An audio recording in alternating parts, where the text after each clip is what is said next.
Nous sommes toujours sur le stand du Scriptarium et nous sommes avec Thomas qui va nous présenter un petit peu une gamme que les plus anciens d'entre nous connaissent bien, hein, c'est la gamme des défis fantastiques. Alors la résurgence des défis fantastiques déjà chez le Scriptarium, c'est quoi exactement? Et tu peux nous présenter un petit peu en quoi consiste justement ces héritiers du livre dont vous êtes le héros? Bah, Héritier, ouais, c'est déjà ça. Donc c'est un jeu de rôle old school dans l'univers de Titan, qui est l'univers des défis fantastiques qu'on connaît tous, qui est sorti en 2013. Et c'est comme ça qu'a commencé l'aventure avec le livre de base, donc, qui présente l'univers, les règles et une campagne. Dans la suite, on a sorti l'Atlas Titan. Donc Titan, c'est le nom du monde dans lequel ça se passe. Titan qui vient avec des cartes qui vont rappeler des souvenirs à tout le monde. Des jolies cartes, il y en a 5. Créature de Titan, c'est le bestiaire, donc, avec des illustrations alors anciennes comme nouvelles, mais toujours dans un style qui parle aux trentenaires, quarantenaires et plus. Voilà, gros bestiaire. On la connaît. Et les petits derniers de la gamme, c'est le recueil de scénarios. 10 scénarios prévus pour en one shot, de 10 auteurs différents avec 10 illustrateurs différents, pour bien montrer que c'est un univers en patchwork dans lequel on peut tout faire.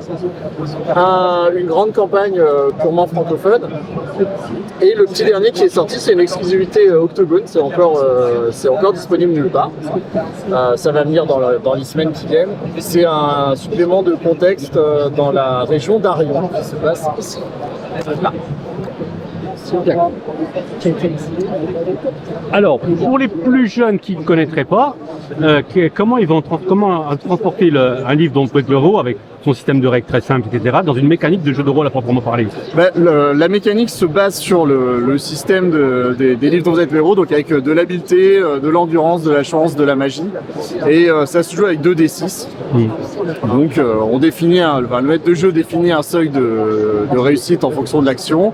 Et l'action se base avec la compétence, donc l'habileté par exemple, le jet de 2d et puis l'ajout d'une compétence reliée escalade, combat, ce genre de choses, sous un seuil de réussite avec des modificateurs. C'est vraiment la base, tout se passe autour de ça, donc c'est simple, c'est accessible à tout le monde. Pour un jeu d'initiation, c'est vraiment très adapté et on peut l'utiliser comme une boîte à outils et faire plein de choses différentes. De l'enquête, de la négociation, de la romance, c'est très ouvert, c'est assez simple pour être très ouvert. Bon, c'est un jeu pour débutants, mais est-ce que ça attire encore les nostalgiques des anciennes années ou pas? Ça attire surtout les nostalgiques des anciennes années et qui adorent l'utiliser pour initier au jeu de rôle leurs enfants et les plus jeunes. Ouais. Ouais. Bah écoute, je te souhaite une bonne continuation et puis une bonne octogone à toi. Merci et à vous bien aussi. sûr au Scriptarium et des défis fantastiques. À bientôt.